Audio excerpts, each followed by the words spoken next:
Hi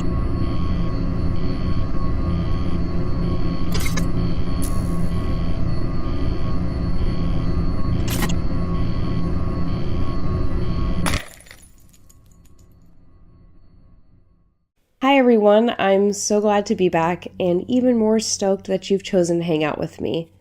This week I decided it was time to cover another serial killer file. I've been putting it off for a while, so here we are.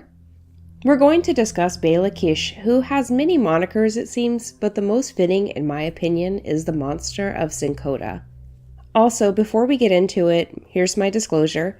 Kiss is Hungarian, so I will do my best to pronounce people, places, and things, and I don't mean to offend anyone, so I'm completely sorry in advance. But as always, I invite you to join me as we discuss the horrible crimes of Béla Kiss.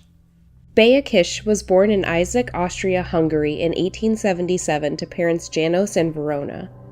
By the time he was 23, Kiss was a self-taught tinsman living near Budapest in a village called Cinkota. Unbeknownst to most, Kiss was allegedly fond of occult practices and fancied himself an amateur astrologer.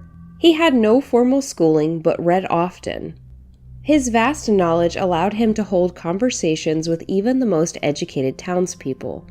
Kiss was considered very hardworking and generous by his neighbors, mostly due to his penchant to throw large parties at the local hotel. He was just well liked, especially by the women, who thought he was the most eligible bachelor in the village due to his good looks and charm.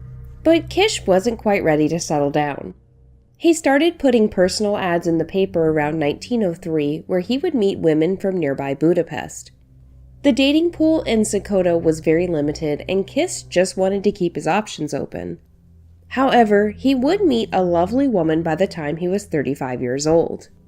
Marie, who was 15 years his junior, caught his eye and the two quickly married in February of 1912. But alas, the union wasn't meant to be, and Marie quickly had eyes for another. She met a young man named Paul Beccari, and together the pair ran off in December of the same year, leaving Kiss a bachelor once again. Kiss became used to having someone handle his domestic duties, and with his wife gone, he needed a solution. So he hired an elderly housekeeper named Mrs. Jockeybeck to help keep his home life in order so he could focus on mending his broken heart. His solution? More personal ads. He was in no rush to remarry. He did not want to make the same mistake twice. So instead he corresponded with tons of women. Kiss was never seen without a lady on his arm. They were all young, beautiful, and definitely not local. No one knew who they were, and he was never seen with the same woman twice. Not even his housekeeper knew their names. She didn't meddle in his affairs, seeing herself as only the help and nothing more.